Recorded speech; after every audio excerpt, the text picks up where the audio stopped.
Go. Reb Isser Zalman Meltzer was known for always having a nice, encouraging word to say to his students, to his Talmidim. And his students once asked him where he learned this beautiful custom. And he said that when he was a young student, he was sent to Volozhin. He came from a very poor family, and he was sent to Volozhin. And the journey to Volozhin was a very long and difficult journey. He wore out his shoes, his clothes were dirty when he got there, and he just felt very, he missed his home. And he was not in good spirits. And his roommate noticed that he was down on himself, and he turned to him one night and he said to him, Reb Isser Zalman, why are you so sad? Didn't you see that the Rosh Yeshiva quoted one of your chidushim in your name this week? And he said that boost that his roommate gave him carried him out of his funk and carried him the rest of his time in yeshiva. And it taught him an important lesson to never spare the opportunity to give a good word to somebody.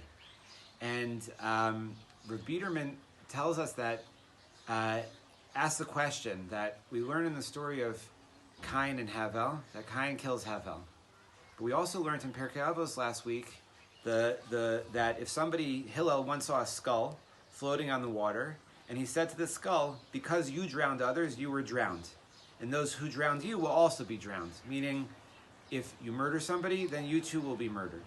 And so Reb Biederman asks, well, so Cain murders Havel, but what did Havel do to deserve to be murdered? He said Havel's murder, Hi'ilu, was seeing that Cain's korban was not accepted and that he didn't give him an encouraging word.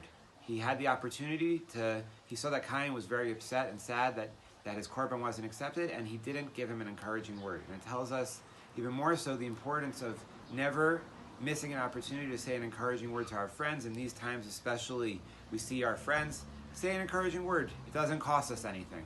And the Imre Emes, the Ger Rebbe, says even further, if you are in such a place where you can't even find yourself the koach to give an encouraging word, just listen. Just listening, having a compassionate ear. And we learn that from the story of the brothers when they sold Yosef, when they threw Yosef into the pit. Vayishma Ruvain vayatzileu mi'adam. That Ruvain's just listening saved them and saved Yosef. So we should listen, we should have a compassionate ear, and we should never be spare in our ability to say an encouraging word to our friends. Good Shabbos.